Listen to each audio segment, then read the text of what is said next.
It's recording recording. here in a minute. Yeah. It's recording. This is New Paradigm Talks. Very good. Like, we will Thought talk not about been doing things and come with different measures to understand things more. This is Nil E Namu. Yes. I am trying to warm up my voice for you. Now I'm like, I don't even know what accent that was. That was just off. I Off kind of kilter. wish I could do my South African, but I don't know if I could pull that off. I don't know, man. I'm gonna have to work on that. I was reading about that when we were watching those videos the other day, and how they speed through their consonants with like a, you know, a Scottish or English kind of roll their tongue, like really a lot of language. Whereas South Africa, apparently, they do a quick roll. It's like a quick roll, and they speed through the words. South African. So I'm not even gonna venture out and try that. Maybe next time. I might be better with doing my Australian. I don't know. Yeah, I know. It's actually, I'm a little nasally. I enjoy doing Australian accents. You know, kind of go through that back and forth with a New Zealand accent. Get to kind of talk out of your nose. Yep. Yep. Act like a hunter. Yeah, kind of drag out your words. Say mosquito. Mosquito. Mosquito. Mosquito in the outback. In the outback. Yeah, now I The just want... stingrays. What are those, the musical tools that the Aborigines use? Oh, the didgeridoo. Oh my god, we had one where I used to work. Wow. Yeah, just break that out. Have a pocket didgeridoo. I They have- fold it out for I you. have one. It's cheap though. It's made out of PVC and it's decorated like it's fancy. Maybe something we can get one of these days. Yeah, I'll have to bring it over next time. Or next time you guys are over, I'll have to take it out. Yeah. So, since last time, I know we talked about talked a lot about selflessness, and man, I feel like we could talk a lot more about patience. Oh gosh. And we talked about reflecting on both of our jobs once again, because I feel like we do a lot of talking about just reflecting on the things that we experience through our work, our lines of work, our careers right now, and our daily interactions with people, and then the things that seem to be lacking in our relationships. And you were saying earlier about ways to move forward in a new paradigm, in the new paradigm. I think, how could we define new paradigm, like a really quick definition of new paradigm? How can we define that? What makes a new paradigm? And how is it different than the old paradigm? What is the old paradigm? New settings. I don't know. That's the first thing that comes to my mind. Like new rules and settings, but maybe not so much rules. Like for society, right? Yeah, I think from a society, like a format, you know, where we're all formatted in a way, whether we realize it or not. You know, we're programming ourselves with thoughts. We're programming ourselves with what we choose to view and think about. So collectively, as what seems to be our world's changing, our sun's changing, everything around us is changing, so why wouldn't we, little pea pods on this rock, change with it, you know? So I think from that standpoint, just like almost like a refinement or different settings that we're going to be experiencing, I think. You know, I feel more so than I think. But what do you think? Well, you know, as far as from that standpoint. I was just writing down refinement, and there was something else I was going to write down that you had mentioned, so we go back to it. And I can't remember. That's what happens at the end of the day. Yeah, at the end of the As day. birds, look at all the robins. They've joined us. I've been enjoying these birds and the spring life. Talking about new paradigm and birds, I think that's a big part of it. You said feeling more than thinking, and being more in tune with your environment. Birds are talking to us out here. I think more people are gaining more of an appreciation for nature, and as a teacher, if not just a comforter and a peace bringer, somebody who kind of grounds us, or thing that grounds us in the goodness of life. Again, we try to avoid talking about COVID because there's so much. Maybe one day we'll wake up and COVID won't be talked about anymore. But ever since, give it any power. Yeah, that's exactly right, and that's a big part of the new paradigm too. Moving into the new paradigm, but the old paradigm. All right, so you asked me how to define the old paradigm or the new paradigm. The new paradigm. I mean, like, as far as what do you think and feel that this is shaping up to be? Because Yeah, it seems interesting, and I think all of our individual perceptions are different slices of the collective pie, so to speak. So it's nice to hear what we all think and feel. Well,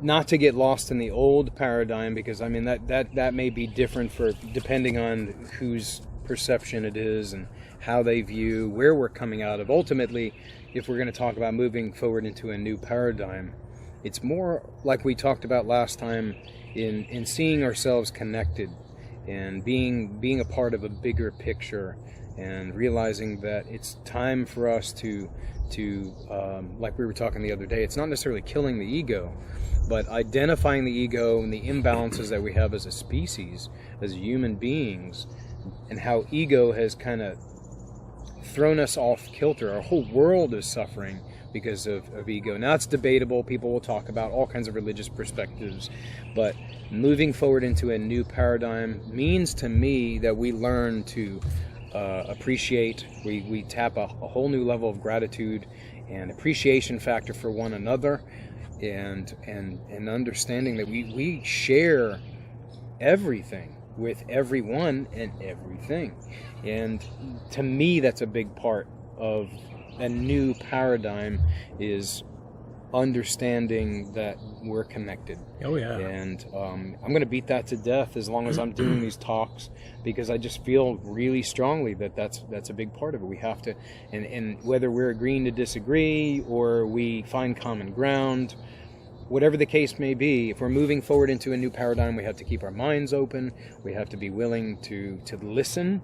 And that's something that a lot of people struggle with these days, with how busy everybody is and how overly connected people are with technology, and overly disconnected they are with their own hearts and their heart minds.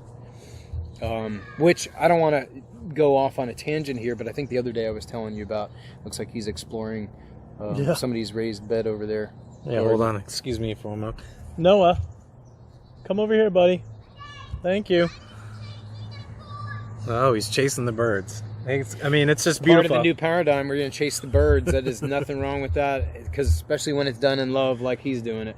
But he's just playing. We'll say he's playing with the birds, not chasing them. And I'm going to interrupt just a minute, just because it makes me think of like when we first came out here.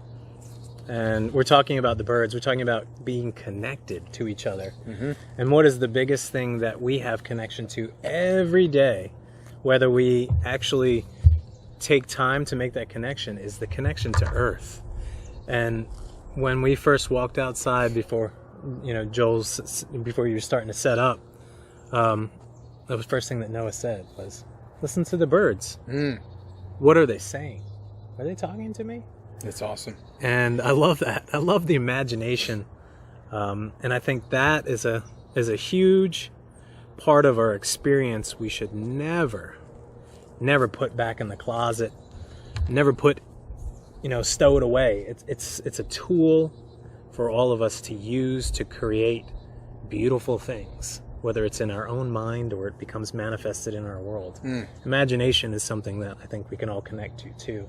Well, as soon as you say the word imagination and talk about the importance of it, I can't get Einstein's quote out of my head, and it's not an exact quote, so nobody hold me to it. But imagination is more important than knowledge. Why? Because knowledge is limited. Imagination encompasses or encircles, whatever you want to call it. It engulfs, it circles the world. It's so much bigger than knowledge, because before you can have knowledge, you have an imagination. You have the imagination process that leads you to explore, like children do, and like we've lost sight of. And I think that's a big part of the new paradigm, is getting back in tune or in touch with that. What are the birds saying? What are they saying? Well, what are they saying? Is there a storm coming, or are they just telling me to chill the heck out? Are they telling me to just stop and smell the roses and just realize that I'm making more out of nothing? And what a message for all of us to really embrace these days, with all of the craziness that we experience with one another in our interactions and in the governments of the world.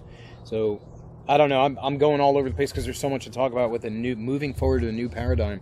But, if we're going to move forward, well, first we'll finish defining new paradigm for people who are listening. So a paradigm is usually the collective idea that people share in how they see reality and how they see the world and government and daily functions, goings on.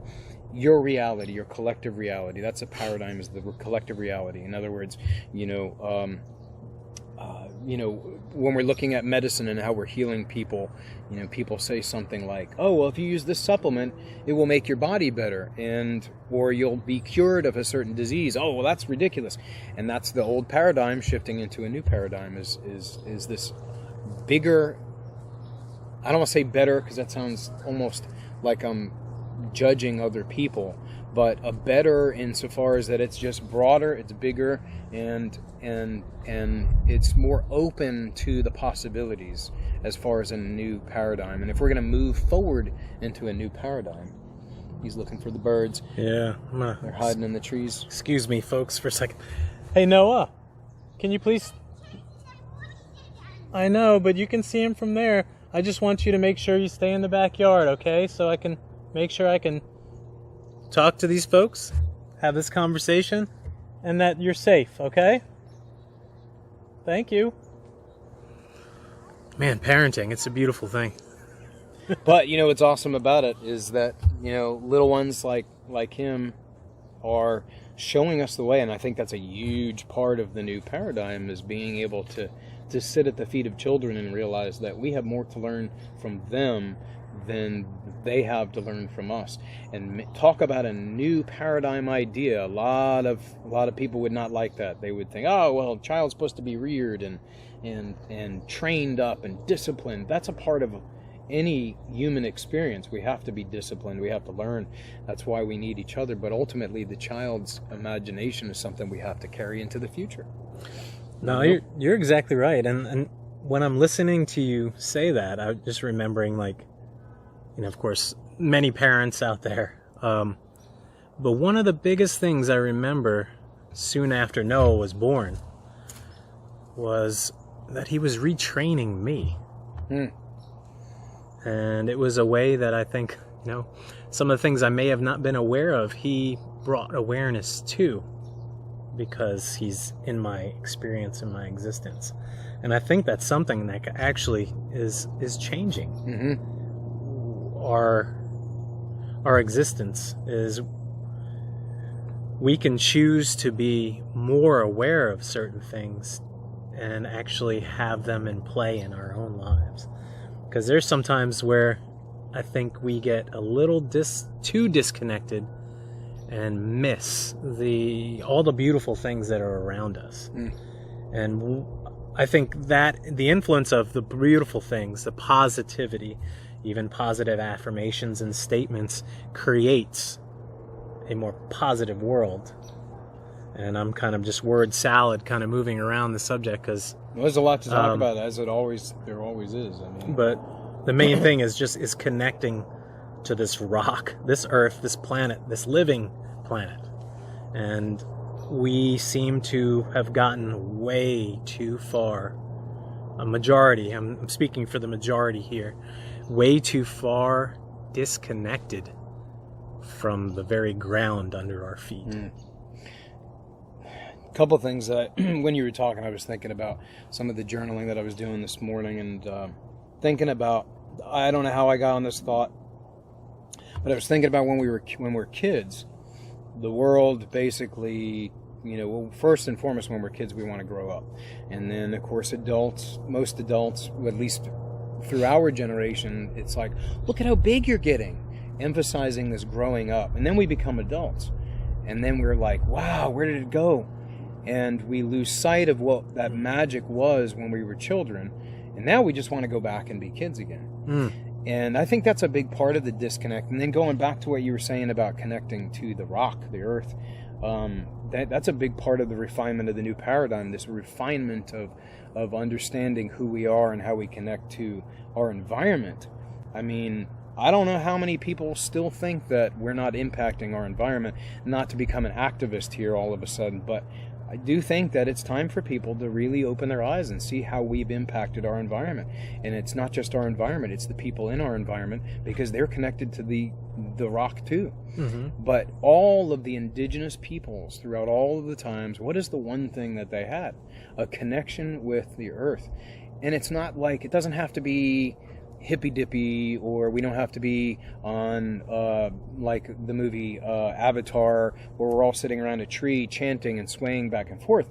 But we have to see the fact that we have a relationship with this thing we call Earth. And Earth, Mother Earth, Father Earth, whatever you want to call Earth, Earth feeds us. That's the bottom line. And it's, in a sense, we as a species have bitten the hand that feeds us. And I think that's a big part of that refinement, is realizing that we're connected to something that we're destroying. And that's impacting all of us, even in the way we treat one another, because people have become so obsessed with their technology to the point where all that they care about, and again, this sounds judgmental, but it's more objective. I'm trying to be a scientist here, observing humanity, including the person that I am, and how technology can take. I mean, we're obviously using technology to record all this, but it's a tool, and for a lot of our population, it's no longer a tool; it's a life or a lifestyle. And as a part of the new paradigm, and that refinement has to be we have to get to a point where we see it as tools, and that ultimately what's most important is the respect that we give to our planet and to each other. And a big part of that is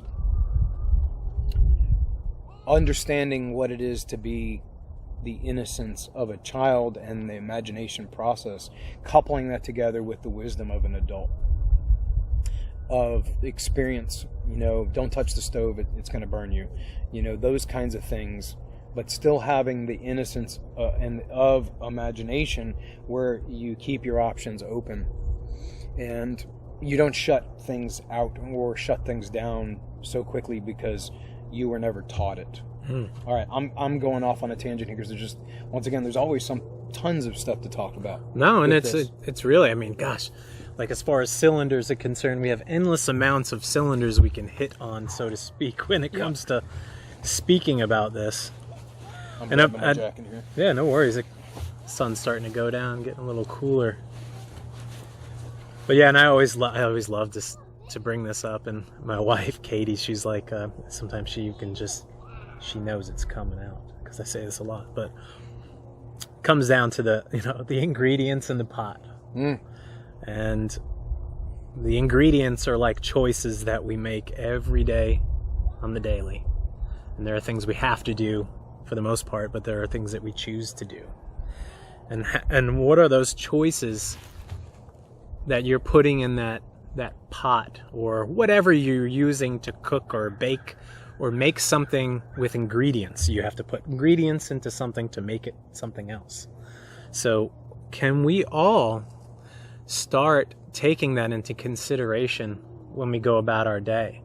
What are we aware of, and why are we making these choices, and how is this affecting my reality and my experience? And I think that is one of the biggest keys to understanding ourselves, which kind of connects to selflessness, because it's hard to understand someone else if you don't even understand yourself. Wow. That's heavy. We could talk about that for an hour right there. A couple of different things you said about choices and the ingredients in the pot and expanding awareness. I know we've been talking on and off about this, and I think we brought it up last time we talked about, what we reap, we sow, and 2021 is a year of sowing of what has been, a year of reaping what has been sown in deed, thought, action, all of the above. And the choices that we make are quickly going to become the side effects of those choices before our very eyes. And another part of moving forward in a new paradigm, and the refinement that takes place within us, like you said. That's such a great idea or thought, because ultimately you can't make any connections with the outside if you're not connected with the inside. And that begins with an expanded awareness within, to where it can radiate outward and impact, other things, people, entities, whatever, animals, the environment. And even just throttling up your motorcycle. Is that a motorcycle or somebody riding a chainsaw? That was weird. Or a giant weed eater. Probably a really big chainsaw. It sounded like a motorcycle. There could have been maybe even something else, but hey, everybody's got their toys and their passion. We're practicing right? expanding awareness right now. We hear this thing, and we're, of course, we're not going to be afraid, but yeah, no, and that's just. I was sharing this with one of our family members last week. It's actually a souped-up go-kart. That is more than a motorcycle, but I hope he's having fun. And he's got some nitro in that, boy. I tell you what, that'll run real fast. Real fast. Bore some tires while we're at it. I'm gonna whistle through my false teeth. I can't do that. Oh. Anyway, getting back to something I shared with a family member, it was almost like a challenge. Because I feel like I often do this too much myself, and I think we all do. We make excuses for ourselves when we are feeling not so comfortable, or something changes within our schedule, or we feel a certain way. I mean, we have to honor our feelings, but I feel like too many times we honor our excuse instead. And the same thing with the pot. I challenge somebody to use a jar or something that you can put something in. And that something is excuses. When you have something that you need to do, or you're trying to better yourself. I know it's springtime, so a lot of us are talking about getting healthy and coming out of migration from the wintertime, cold season. But there are a lot of times where oh man, I don't want to walk today, or I don't want to exercise, I don't want to do this chore that I have to do in my house, or whatnot. What is that excuse? Write it down, put it in the jar. And then when you're in a more of an open mind or ready to think about things, look at that jar and see how many excuses are in there, and read through those excuses and see if they still feel real and authentic, or if it's just a momentary just blip that I'm excusing myself because something doesn't feel comfortable to me. And I know I could benefit from that myself. We all can. It's such a piece of wisdom that all of us need to take, and obviously you probably have to use that quite a bit with your line of work. But man, that's awesome. And that's a part of that expanded awareness too, is being aware of the excuses that we make not to improve, not to grow. Yes. And grow beyond the old paradigm. In other words, the way that we've always done it. And that, in my opinion, there's nothing wrong with taking wisdom, and that you hear the saying, if it ain't broke, don't fix it. But there's always something broken when you look closely, and that's because we're in the act of refining as a human species. I mean, we can't stay the same.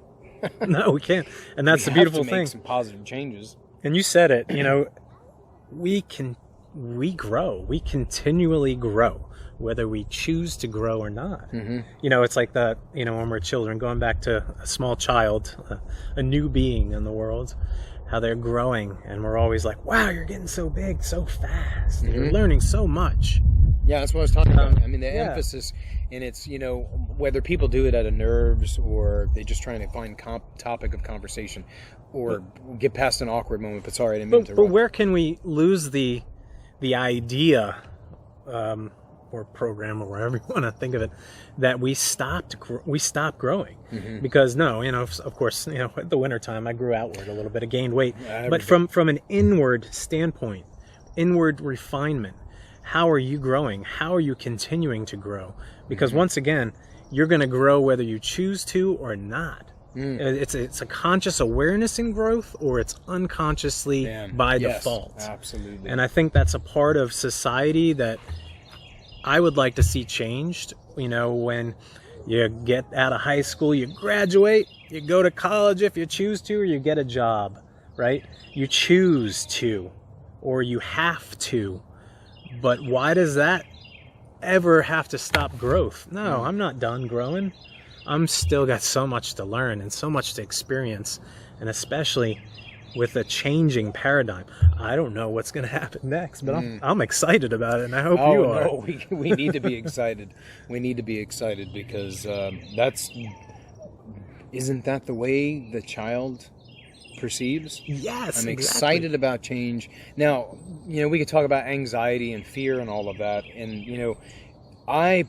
I don't know. We can debate. We're not gonna get into the details about why people or why children fear and have anxiety over certain things. I think a lot of it is learned and modeled, and unfortunately, we try not to carry that over to our children.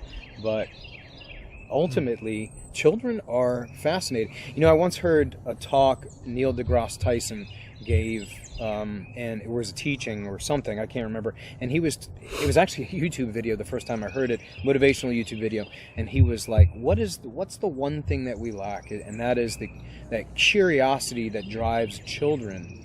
They are born to be explorers. And the old paradigm has continued to, when you grow up, sorry son, it's already been done, you're just going to go fit in this, you're a square, we're going to stick you in the square hole, and you're round, we're going to put you in the round hole, we're going to put you in your place in society, and we just conform, literally like the shape. And instead, we have to really embrace that curiosity of children. What can we learn? And that's a big part of that is being aware that we still have that potential to grow. And whether we like it or not, we're either going to grow for good or we're going to grow for bad. Right, Noah? Right? Yeah. You're growing so fast, right? And you're curious about the birds? Noah, what is the one thing that you like to do when you're outside? What gets you excited when you're outside? Playing with my Jeep. Jeep? Yeah, your toys, right? Yeah, that's great.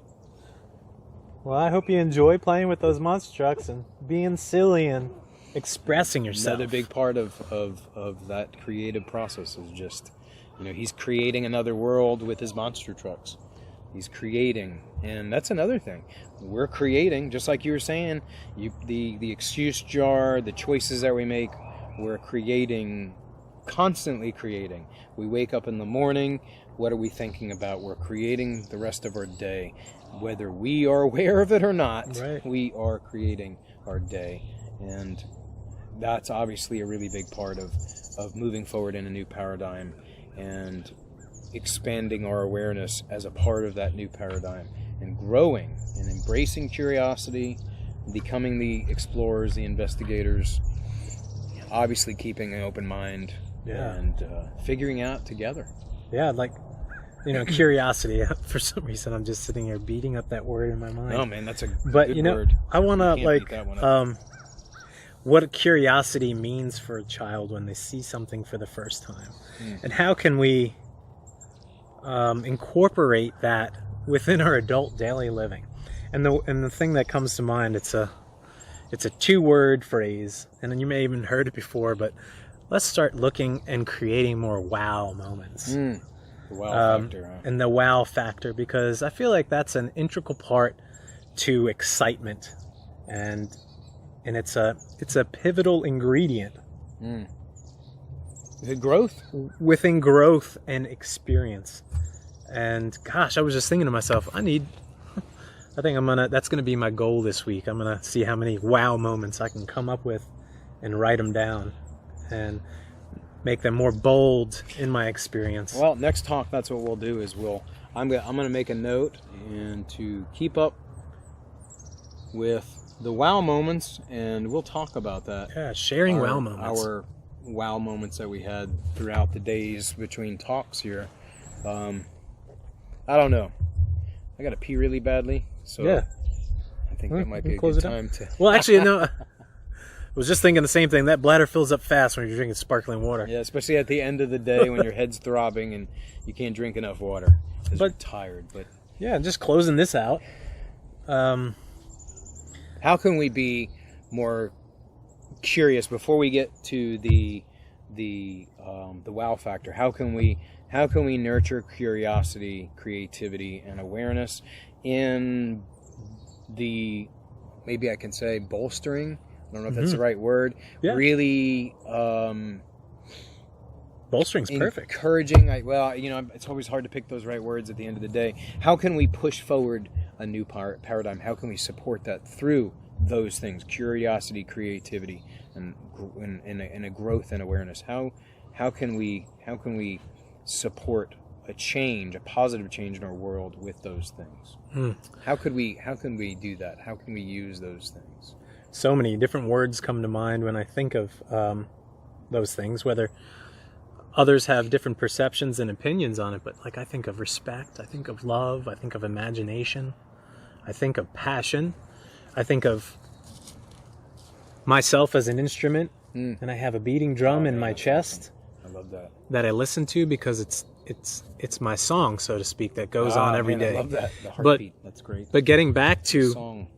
what makes my heart beat, what makes me as a person be who I am, is what I connect to with my passion and what I feed it to make it more than what it is right now. And I'm going to evolve that. So I think using those positive ingredients and just thinking light at the same time is can be a beautiful equation or formula for positivity. Right, Noah? Playing in the dirt? Yeah. That's good. But yeah, I don't want to get carried away on that, Joel. But yeah. Well, we got a lot to think about, a lot to talk about, a lot to prepare for next talk. And next time we see you guys, we will be talking about our wow factors, among other things. But until then, I hope that you guys, it's again, which one do I look at? I'm just going to do this thing because I do it all day long. What was that? What was that? Zoom and hands being raised and all of that. I lost my train of thought. We're concluding a little wrap-up action. I don't know. Next time, we can carry this conversation on. Continue to talk about how our awareness can positively impact the world around us. Because God knows we need that. Yep. So and just one last thing. Because I went to the grocery store today, and don't even get me started on that one. Hey, that's going to be a talk in and of itself. I just want to say one. We will have to do it. I just want to say there's a song called Supermarket Fantasy. It's by a band called Screeching Weasel. I was into punk when I was in high school and still am. But no, you can leave that alone because it's tied up and it might break. So I don't want you to break that. We'll need that for the sunshade. But anyway, going back to that, it's easy to lose your train of thought, Joel. It is easy. What are you talking about? Supermarkets is just like a petri dish of human observation. And one thing I saw today that I want others, if you're listening, if you hear this, if you connect with us, I love people that have been on this earth for a long time and they're showing it in their physical age. And I love them and I want to support them. And I hate the fact that I see these individuals in fear. And this is where I'm going to get around back because I can sit here and talk about this all day. Is let's help each other. Let's help each other. Let's try to make an effort to help someone that may need help. It feels so darn good to help people. Take it from me. I help people. We all help people. I personally get something from it because I believe when I help others, I help myself. Another secret that we will have to share and talk a lot more about is in giving you receive, and that is a nugget of truth that permeates our universe. The world and the earth gives us, we receive it, and we give in return. Yes. And when we can learn to do that with other people, oh my gosh, talk about a new paradigm. Talk about a beautiful orchestra playing together. And that's the way I see it, man. Orchestra playing together. Yeah. Well, until next time, people. I was going to do it in a British accent, but I need to do Russian. My face gets a little weird when I talk like that, but until next time. I'll just go ahead and talk British for you. And British and something else. A Britain Russian. Count Dracula. Whatever. I can switch to Scottish too. But until next time, you guys rock it out. Love each other. Yes. Spread positive energy, Please. and let's make Right, a Noah? beautiful world. Absolutely. Until next time.